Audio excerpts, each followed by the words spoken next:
चौथे अष्टसूत्री महिला धोरण जाहीर करण्यात आले आहे।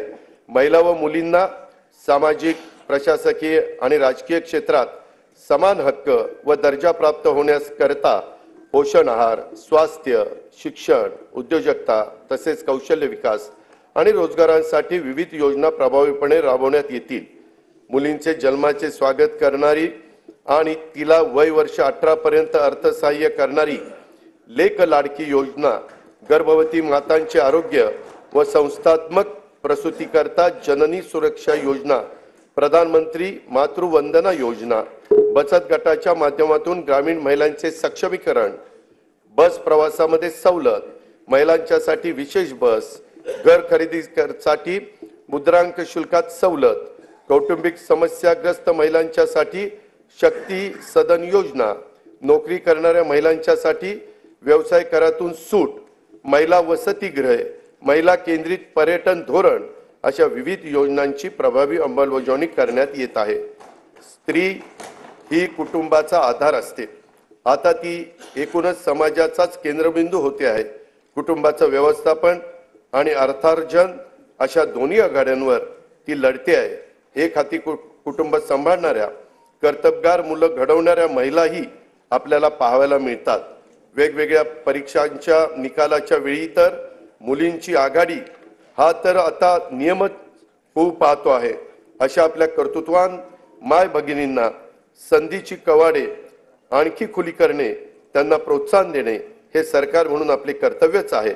म्हणून आमच्या लेकी बहिणींच्यासाठी मुख्यमंत्री माझी लाडकी बहीण योजना ही महत्त्वाकांक्षी आणि व्यापक योजना आज मी घोषित करत आहे। महिलांचे आर्थिक स्वातंत्र्य व स्वावलंबन, आरोग्य व पोषणासहित सर्वांगीण विकासासाठी या योजनेअंतर्गत वय 21 ते 60 वर्ष वयोगटातील पात्र महिलांना शासनातर्फे दरमहा 1,500 रुपये प्रदान करण्यात येतील। मुख्यमंत्री माझी लाडकी बहीण योजनेसाठी दरवर्षी 46,000 कोटी रुपयाचा निधी उपलब्ध करून देण्यात येईल। योजनेची अंमलबजावणी जुलै 2024 पासून करण्यात येईल।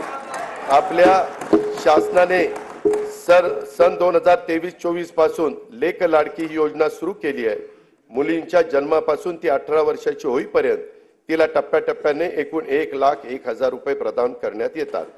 पिवळ्या आणि केशरी शिधापत्रिका धारक कुटुंबात दिनांक 1 एप्रिल 2023 रोजी किंवा त्यानंतर जन्म झालेल्या कन्येला हे अर्थसहाय्य करण्यात येतं। दिनांक 1 मे 2024 नंतर जन्माला आलेल्या व्यक्तींच्या नावाची नोंद शासकीय दस्तऐवजांच्या मध्ये त्यांचं नाव, नंतर आईचं नाव, नंतर वडिलांचं नाव आणि नंतर आडनाव या क्रमाने करण्याचं बंधनकारक देखील करण्यात आलेलं आहे। या वर्षीच्या अंतरिम अर्थसंकल्पात मी महिलांच्यासाठी स्वयंरोजगार निर्मिती तसेच सुरक्षित प्रवासासाठी पिंक ई-रिक्षा योजनेची घोषणा केली होती। योजनेच्या पहिल्या टप्प्यात राज्यातील 17 शहरात 10,000 महिलांना रिक्षा खरेदीसाठी अर्थसहाय्य करण्यात येईल। या योजनेच्या करता 80 कोटी रुपयांचा निधी उपलब्ध करून देण्यात येईल। शुभमंगल सामूहिक नोंदणीकृत विवाह योजनेत लाभार्थी मुलींना देण्यात येणारे अनुदान पहिलं 10,000 रुपये होतं, आता ते 10,000 रुपयावरून 25,000 रुपये करण्यात आले आहे।